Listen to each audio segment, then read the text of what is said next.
Olá pessoal, sou o professor César e vou estar com vocês com o componente curricular de filosofia. Estamos com aulas voltadas para o Enem e hoje vamos estar falando sobre um grande pensador. Um pensador que tem uma importância muito grande na filosofia e a nossa aula é a aula 10ª, né, da terceira série. E o autor que a gente vai estar trabalhando é René Descartes, tá bom? Ele é muito importante tanto para a filosofia, quanto para a geometria, quanto para a matemática, quanto para a medicina. Esses campos de conhecimento humano, todos usam a base do pensamento desse autor como um modo de desenvolvimento da própria ciência. A pensar em René Descartes, a gente imagina o seguinte, é um pensador que ele nasce na França, ele vem de uma família rica, os seus pais eram juízes, né, ele nasce praticamente rico, né, durante sua vida dificilmente ele gostou de trabalhar e a família queria que ele fizesse direito, que ele estudasse direito, mas ele estudou na escola do jesuíta, depois ele vai se mudar para Paris para estudar e lá ele tem grande atrativo, né, pela área da própria filosofia, pela área da astronomia, da física, e aí ele vai desenvolver o seu conhecimento, certo? E aí quando chega uma certa idade, ele vai se alistar no exército holandês, lembrando que ele era católico e a França vivia um período católico, ele vai para a Holanda, que é um local de protestante, ele vai se alistar no exército, ele vai para o exército, ele vai lutar as guerras,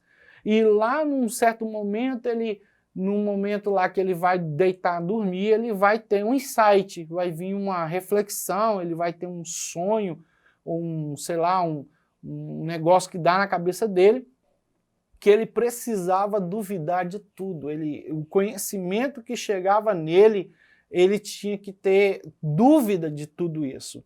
E ao duvidar de tudo isso, é claro que ele vai se remontar a todo o conhecimento que ele já vinha estudando, que ele já vinha se preparando.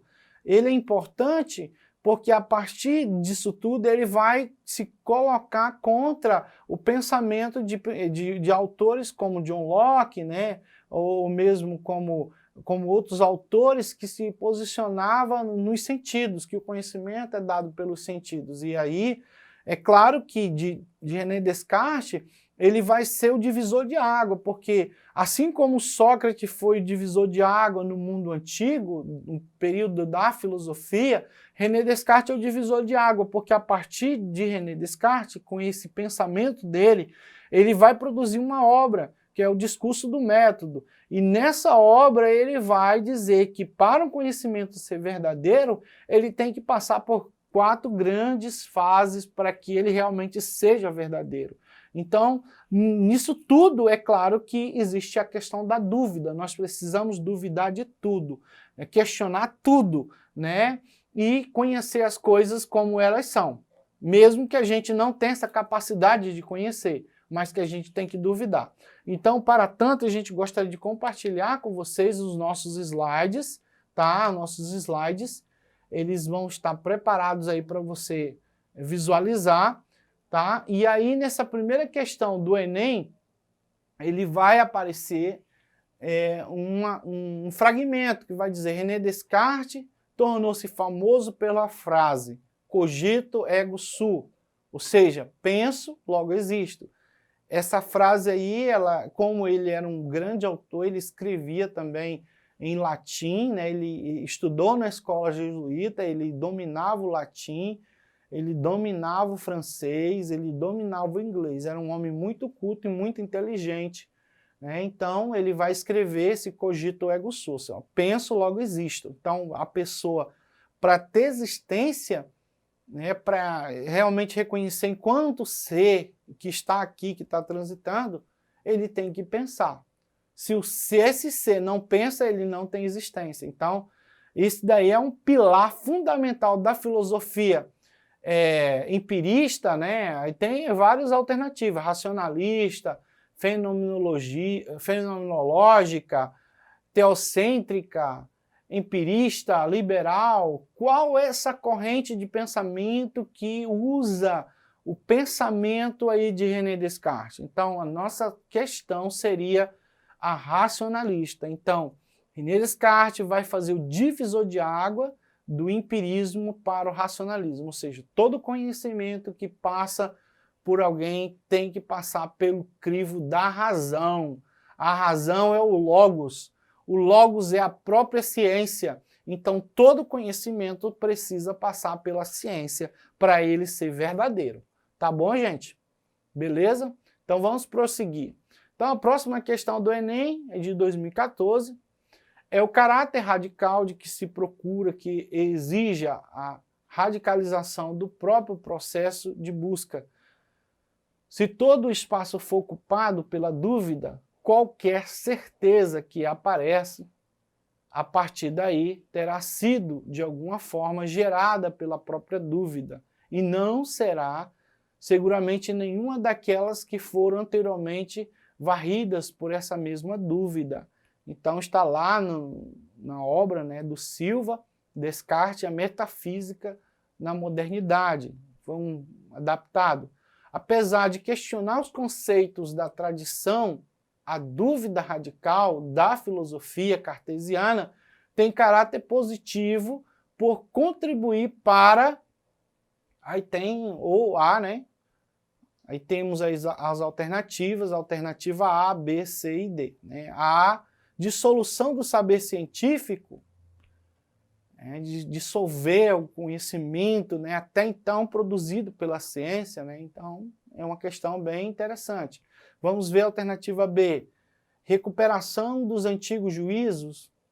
Essa recuperação dos antigos juízos não seria, porque teria que trazer todo o conhecimento desenvolvido, né, no período aí medieval, inclusive o conhecimento produzido com a fé e a razão junta, né, então não seria necessário, já que Descartes ele desconsidera esse conhecimento produzido anteriormente a isso, né.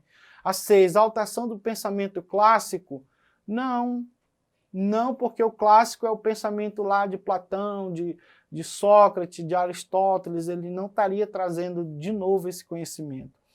D, surgimento do conhecimento inabalável, não, porque ele questiona o conhecimento. Então, para ele, o conhecimento ele tem que ter dúvida.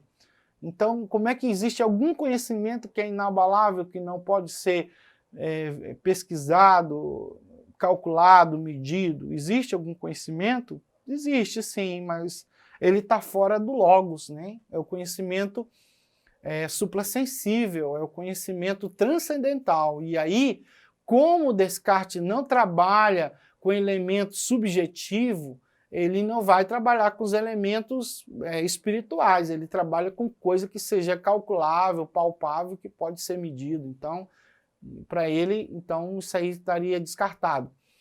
Aí, fortalecimento dos conceitos religiosos, não tem nada a ver religião com Descartes, apesar dele ser católico, né, e ter lutado numa guerra de protestante, ele não sustenta muito essa questão de religiosidade. Então a alternativa certa seria a dissolução do saber científico. Até então teria que ser revisto esse conceito, duvidar de tudo, inclusive da própria ciência. Tá bom, gente? Vamos ver a próxima questão. Questão do Enem de 2012, texto 1. Experimentei algumas vezes que os sentidos eram enganosos. E é de prudência nunca se fiar inteiramente em quem já nos enganou uma vez. Esse fragmento é das Meditações Metafísicas, que é uma obra feita por ele, né, quando ele estava no campo de batalha. O texto 2 é um outro fragmento, de um texto dele também, né? No caso dele não, do David Hume. Ele vai dizer assim: sempre que alimentamos alguma suspeita de que alguma ideia esteja sendo empregada sem nenhum significado, precisamos apenas indagar de que impressão deriva essas supostas ideias, e se for impossível atribuir qualquer impressão sensorial, isso servirá para confirmar as nossas suspeitas, Esse é um fragmento do texto de David Hume, Investigação sobre o Entendimento Humano. Esses dois pensadores aí, eles são considerados racionalistas, né? São autores que combatem o empirismo, que de certa forma não se baseia no conhecimento que é dado pelo sentido, porque para esses autores os sentidos são enganosos, né? O olho pode ver alguma coisa, mas pode ser enganoso.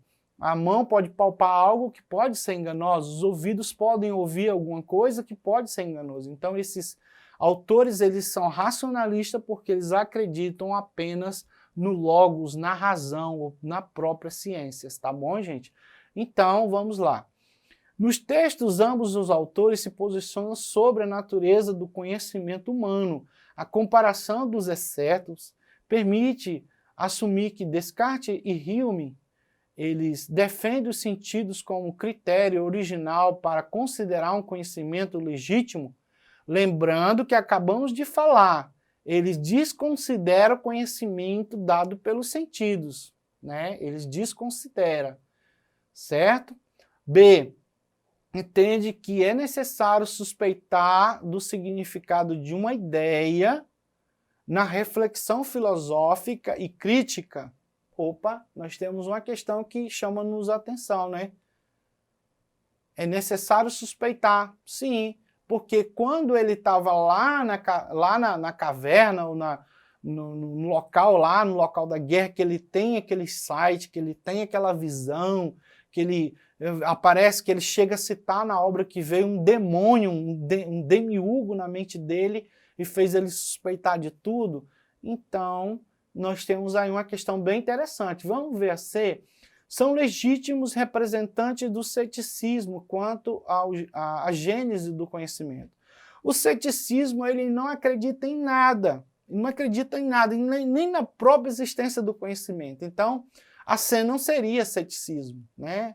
Porque embora Hume e Descartes eles sejam críticos e sejam racional, eles acreditam em alguma coisa, eles acreditam no conhecimento. Já o ceticismo não acredita em nada, certo? A D, concorda que o conhecimento humano é impossível em relação às ideias e aos sentidos. Não, no caso ele sabe que é possível sim um conhecimento a partir do método cartesiano, o método de Descartes, certo? Então atribui diferentes lugares ao papel dos sentidos no processo de obtenção do conhecimento? No caso não, porque não daria certo. Então a nossa questão certa é a B, entende que é necessário suspeitar do significado de uma ideia na reflexão filosófica e crítica. Então, esse é o pensamento, né, do grande filósofo René Descartes, duvidar de tudo. A dúvida, a crítica, sempre está na pauta desses dois pensadores, Hume e Descartes. Tá bom, gente? O professor César vai ficar aqui. Agradeço muito a você pela participação da aula. Acesse a plataforma Eduque, vá lá também lá no webaulas, ead.7, tenha conhecimento de todo o material que já foi produzido. Muito obrigado e tchau.